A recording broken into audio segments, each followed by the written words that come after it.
أعوذ بالله من الشيطان الرجيم. بسم الله الرحمن الرحيم.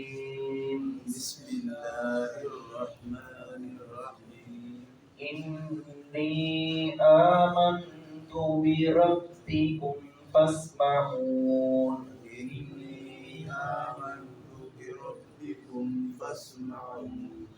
قيل ادخل الجنة. قال يا ليت قومي يعلمون بما غفر لي ربي وجعلني من المكرمين.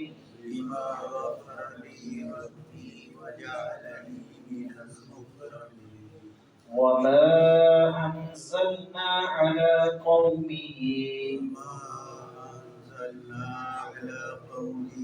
من بعده من جند من السماء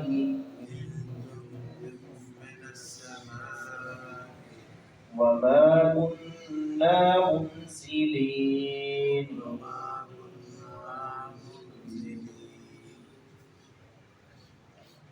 جس بستی کے لوگوں نے پیغمبروں کی تکذیب کی، دور دراز سے آنے والے ایک مرد ناصح نے ان کو نصیحت کی تو ان کے قتل کے درپے ہو گئے، اور اس نے بڑے احسن انداز کو اختیار کیا اور دعوت دی کہ تم بچ جاؤ اللہ رب العزت کے قہر اور غضب سے، وگرنہ وہ ذات جو ہے وہ تمہیں اپنی گرفت میں لے لے گی. اور یہ کہا کہ میں اس رب پر ایمان لایا ہوں جو تمہارا رب ہے. ان کو ترغیب دلانے کا بڑا خوبصورت ایک انداز تھا کہ میں تمہارے رب پر ایمان لایا ہوں. حالانکہ وہ خود ایمان نہیں رکھتے تھے، لیکن ان کو مخاطب کیا میں تمہارے رب پر ایمان لایا کہ شاید اللہ رب العزت کے بارے میں ان کے دل میں اللہ رب العزت کی ذات کی محبت بیٹھ جائے اور یہ اللہ رب العزت کی ذات پر ایمان لے آئیں. تو انہوں نے قتل کر دیا. بالآخر مفسرین بعد نے اس کا نام حبیب نجار کے نام سے پکارا ہے، لکھا گیا ہے کہ اس شخص کا نام حبیب نجار تھا.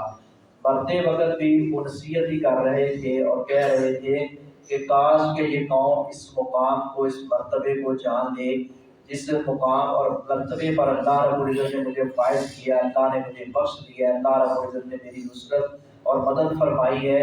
انہیں بھی توحید کی سمجھ آ جائے اور یہ اللہ رب العزت کے ہاں مقام اور مرتبہ پالے. اگر یہ مرتبہ اور مقام نہیں پاتے اور اللہ رب العزت کی ذات پر ایمان و یقین نہیں رکھتے تو پھر اللہ رب العزت کی طرف سے بھی مدد نہیں بلکہ اللہ رب العزت کی طرف سے گرفت آئے گی. انی بے شک آمنتو میں ایمان لایا ہوں بربکم تمہارے رب کے ساتھ. ان منکروں کے ساتھ یہ بات کر رہے ہیں، ان منکروں سے کہہ رہے ہیں، ان کافروں سے کہہ رہے ہیں کہ میں تمہارے رب پر ایمان لایا ہوں، حالانکہ وہ اللہ رب العزت کی ذات کا انکار کر رہے ہیں. بس ماؤ لہٰذا تم میری بات سنو. یہ ایک سمجھانے کا اور سنانے کا انداز تھا، خوبصورت انداز. قیلا کہا گیا ادخل الجنہ تو داخل ہو جا جنت میں. قیلا ادخل الجنہ کہا گیا تو داخل ہو جا جنت میں. قال اس نے کہا یا لیت اے کاش قومی یعلمون میری قوم جان لے کہ جس مقام پر اللہ رب العزت نے مجھے فائز کیا ہے، یہ جو رتبہ اور مرتبہ مجھے اور عزت اور تکریم اللہ نے عطا کی ہے، کہ کاش کہ یہ قوم بھی جان لے کہ جو اللہ رب العزت کا پیغام رساں اور اللہ رب العزت کا چنیدہ اور اللہ رب العزت کی توحید کو اپنانے والا اور اس کی ذات اور صفات کو خالصتاً ماننے والا اور یکتا ماننے والا، اس کا مقام کیا ہے. کاش کہ یہ قوم بھی جان لیتی ماں غفر اس بات کو کہ بخش دیا ربی میرے رب نے، کہ میرے رب نے مجھے بخش دیا، مجھ پر رحم و کرم فرمایا ہے. وجہ رہی اور اس نے کر دیا مجھے من المکرمین معزز لوگوں میں سے. یہ قوم بھی جان لے، ان کو بھی بخشش حاصل ہو جائے، ان کو بھی عزت مل جائے. کاش کہ یہ قوم بھی اللہ کی توحید کو مان لے. وما انزلنا اور نہیں ہم نے اتارا اللہ قوم اس کی قوم پر من بعدہ اس کے بعد من جند کوئی لشکر من السماء آسمان سے. یہ ہٹ درم، یہ متعصب قوم، یہ پیغمبروں کی تکذیب کرنے والے اور ان کو قتل کے منصوبے بنانے والے، پھر اللہ رب العزت نے ان پر کوئی لشکر نہیں نازل فرمایا، کوئی فرشتوں کی شکل میں کوئی اللہ رب العزت کی کوئی نصرت اور تائید آئی ہو، ایسا نہیں ہے۔ وما كنا منزلین، اور نہیں تھے ہم اتارنے والے ہی، ہم اس پر اتارنے والے نہیں، کیونکہ یہ ہمارے نافرمان لوگ تھے۔ اللہ رب العزت نے ہم نے کوئی لشکر نہیں اتارا اور نہ ہی ہم اتارنے والے تھے۔ اللہ رب العزت ہمیں اپنی توحید کی سمجھ عطا فرمائے۔